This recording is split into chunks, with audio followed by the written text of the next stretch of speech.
Welcome to the SRS Podcast. I'm your host, Aaron J. Babiar, and I'm the Training Director of Support Raising Solutions.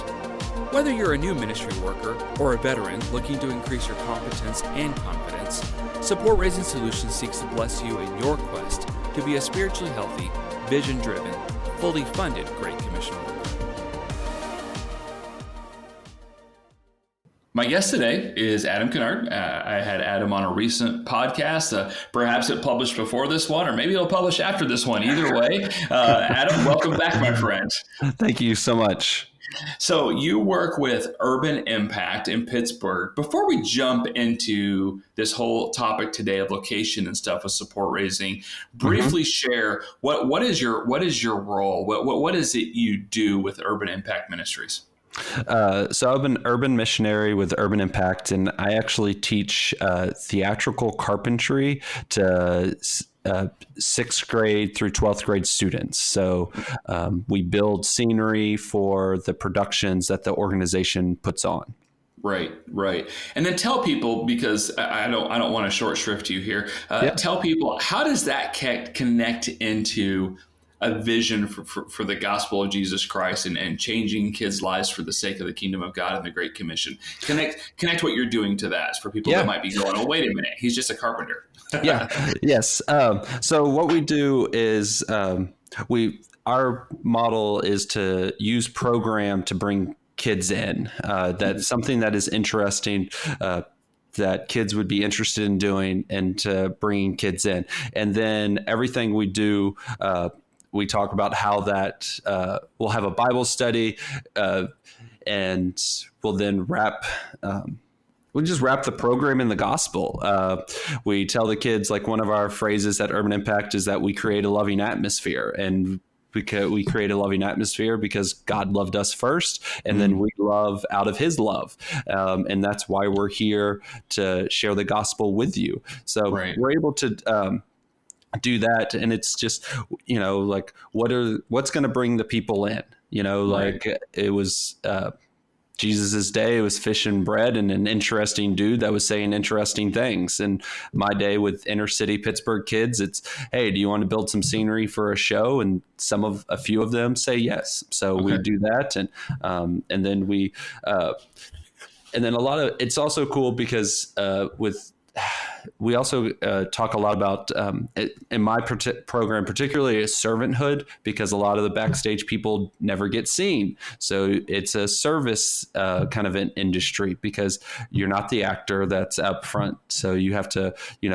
we model that off after Christ. And Right. Very good. Very cool. Well, the reason I invited you back on today, Adam, was because it was kind of a listener request that we got. And so, first of all, let me just say this. Hey, everybody that's listening, we love getting your questions. It's very quick and easy. If you get on the website or click through the links, you're going to find a place where you can basically send us a message and say, hey, I have this question. So we love hearing from listeners. And this was actually someone that wrote in, and basically their question was, what's the best location to host an appointment?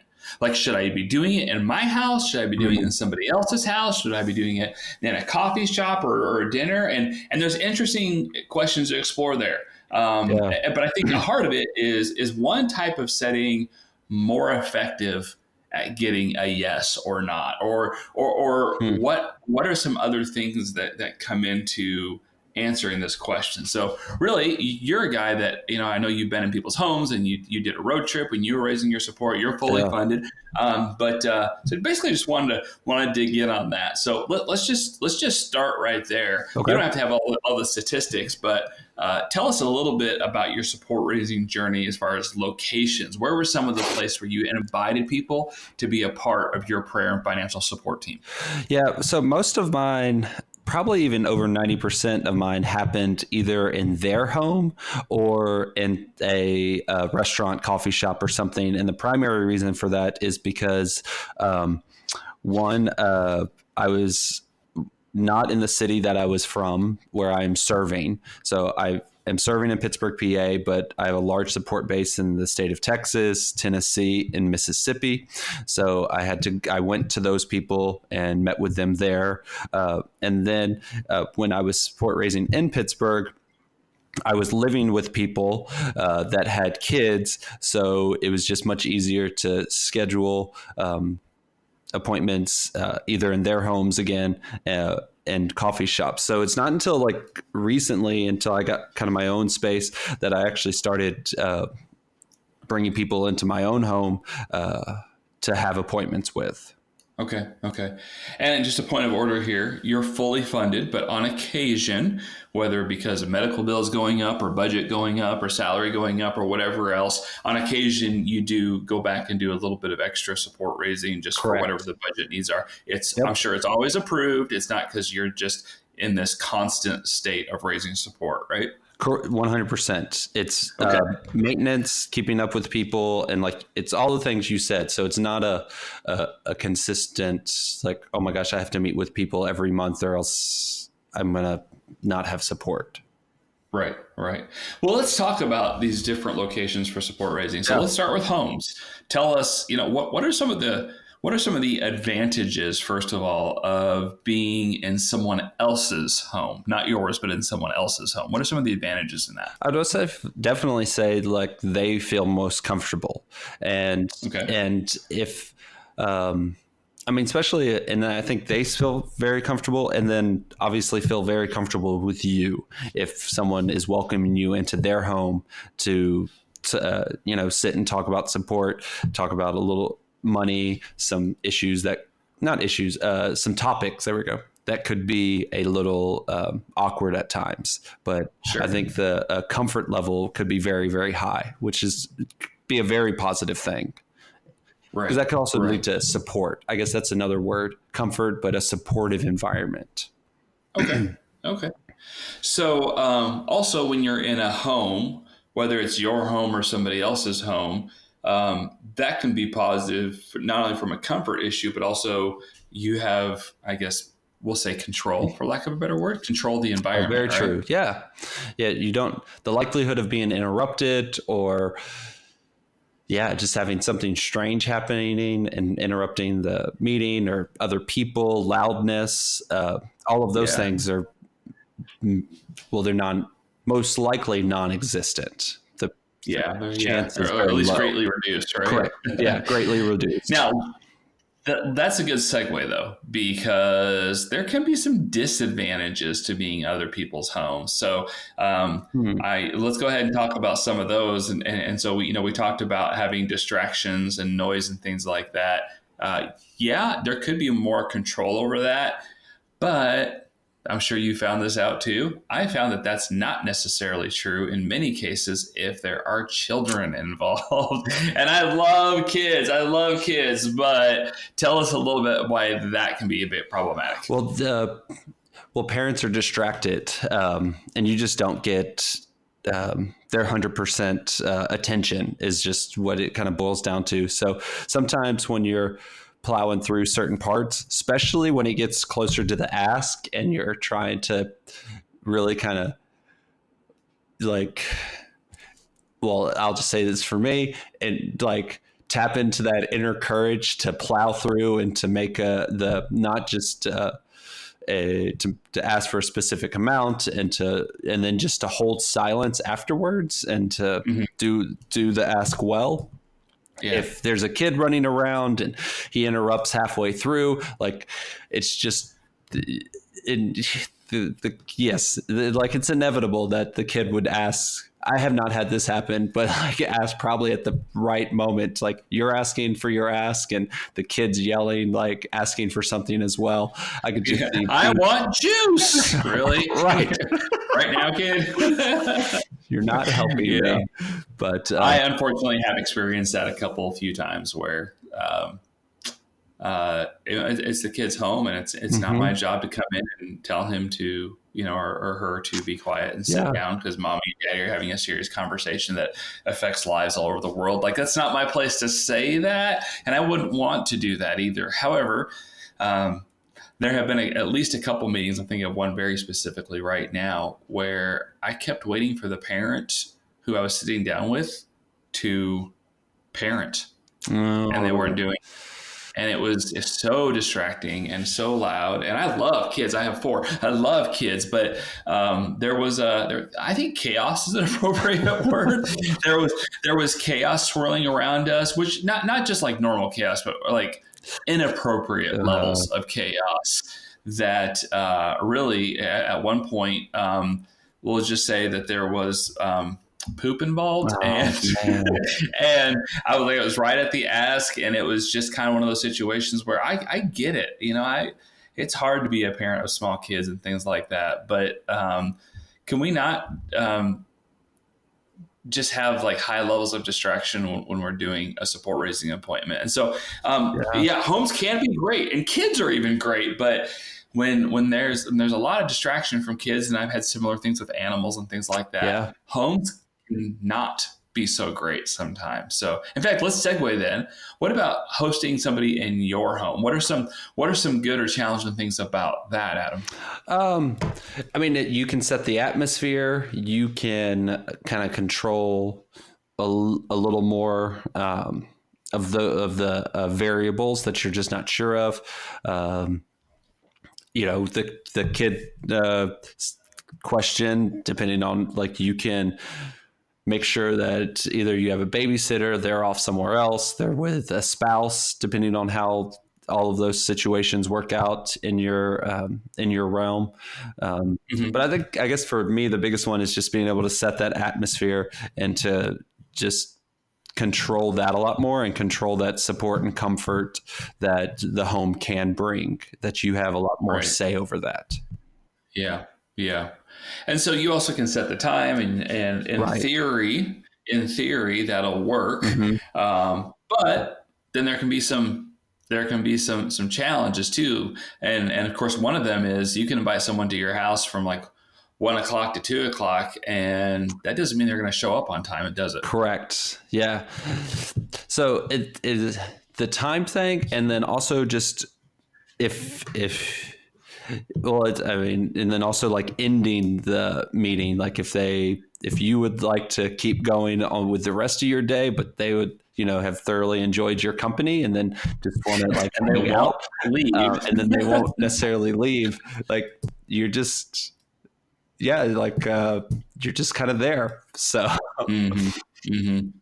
Yeah. And so I've enjoyed, in the times when I've done support raising appointments in my home, I've actually really enjoyed being able to be a good host. My wife is fantastic host. She just loves hosting. She's amazing. That's awesome. And we're able to bless people and have some good time. But it's certainly something that I learned over time. There's not necessarily a good way to always ask everybody over. In fact, I learned over time that there are some people, and it doesn't mean I don't love them, doesn't mean I don't want them to invite them to be a part of what I'm doing, but I may not actually want to invite them into my home, at least for a support raising appointment, because those variables are rough. And hey, let's be honest, my kids aren't perfect, and my kids can cause distractions also. And it's kind of hard to say, hey, Peyton, everybody loves you, but no, you have to stay outside and shoot baskets or jump on the trampoline or ride your bike in the neighborhood for the next 60 minutes. Please don't break your arm. It's really hard to say that. And I pick on my son Peyton because at one point he had both arms broken at the same time. So it's really hard to say that and have like total control. Right. That doesn't mean you should never have anybody in your home. It doesn't mean you should never go to somebody else's house. But we want to be honest about this today, Adam. It's not always the easiest or best route to meet in somebody's house, is it? It is not. If you get to help others as they're raising their support, a fair question to consider is, who's helping you? Who's pouring into you and helping you increase your capacity and ability as a support-raising leader, trainer, or coach? May I suggest that you be sure that you're a part of the SRS network, because it can be a matter of access. Access to a discount to the Support Raising Leaders Conference, access to the online course SRS Foundations, and access to the SRS Network member resource page. The SRS network is designed to resource you and connect you with others who are also trying to develop support raisers for the Great Commission. Make sure that you are a part of the SRS network. So, Aaron, what about coffee shops? Yeah, so I think coffee shops are great most of the time, not always. Some people don't drink coffee. Do you know anyone like that, Adam? I have it to do, which is myself. I do not drink coffee. Yeah. So there are times when I've invited people to drink coffee, and they're smooth, and they're like, "Well, I don't drink coffee, but I'd be happy to meet you at the coffee shop." And there's other times where I've said that to people, and they're like, "I don't drink coffee." And they don't even give me like an olive branch or anything. And I'm like, how about hot chocolate? Right. But coffee shops can oftentimes be more convenient. It's a neutral location. Nobody has home turf. I think there's an expectation, at least, that there aren't going to be a lot of kids running around. Correct. That's not always true, I found. I definitely have had people bring their children to coffee shops for support raising appointments with them. That's just going to happen. Yeah. I like it. Actually, I like it when the kid is old enough to sit with us and talk, and I can look at the kid. I can clearly, invite that kid along with their parent to prayerfully perhaps be a part of our support team. And then I've even kind of have been courageous and went ahead and asked the parents for money as well. I mean, hey, they brought their kid, right? But usually kids aren't there. There's a neutrality about the location. And so they can be good for that way. I know also they can be good just because typically you're not going to spend $20 or $30 at a coffee shop, whereas you would easily if you went to a Chili's or something like that. Correct. Right? Yeah. Financially. And I was just thinking also with coffee shops, they're everywhere. So trying to make it convenient for who you're meeting, if they're able to meet before, excuse me, or during lunch, or just any time of the day, they're just a lot more convenient. They really are, because it doesn't matter where someone else is. The odds are pretty high that at a minimum they're within a short walk, if not driving distance, from a coffee shop. Correct. And so you can find a halfway point, or you can go over near their office or whatever else. Exactly. So I know that doesn't mean coffee shops, though, are always going to be this perfect thing that, just because it's a neutral territory. Correct. There can be some issues that come with a coffee shop. Tell us about a couple of those. Well, one that is a simple one that I never really thought about was coffee shops are often kind of small, and sometimes they are full. And if you need to sit somewhere to talk, I've once or twice we've had to either stand or walk to, I don't know. We just had to kind of improvise and make something up. But that was just something I had never expected. Of course, with that comes noise, right? Correct. Yeah, because as soon as you leave the coffee shop, it's like, are you outside? Are you in a busy area? Is there traffic? Are there people around? Is it winter? Can you sit outside? Is that even an option? Right. So all of these things you just don't. I mean, most people just never really think about.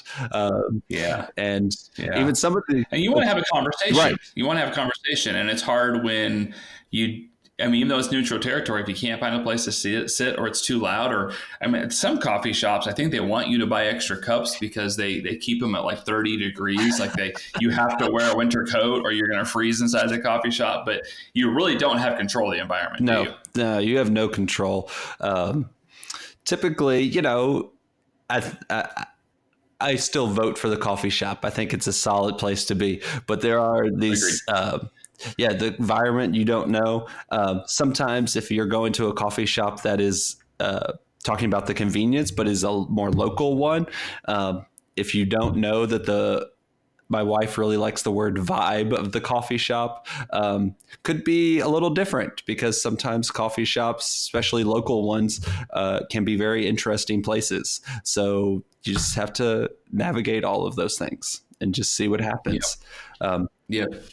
Because I know personally with traveling, I often, not ideally, but sometimes you'll have to lean on the person you're going to see to suggest a place that is convenient or somewhere. And then you're really just praying that it's a positive, that they think it's a positive place to have a conversation.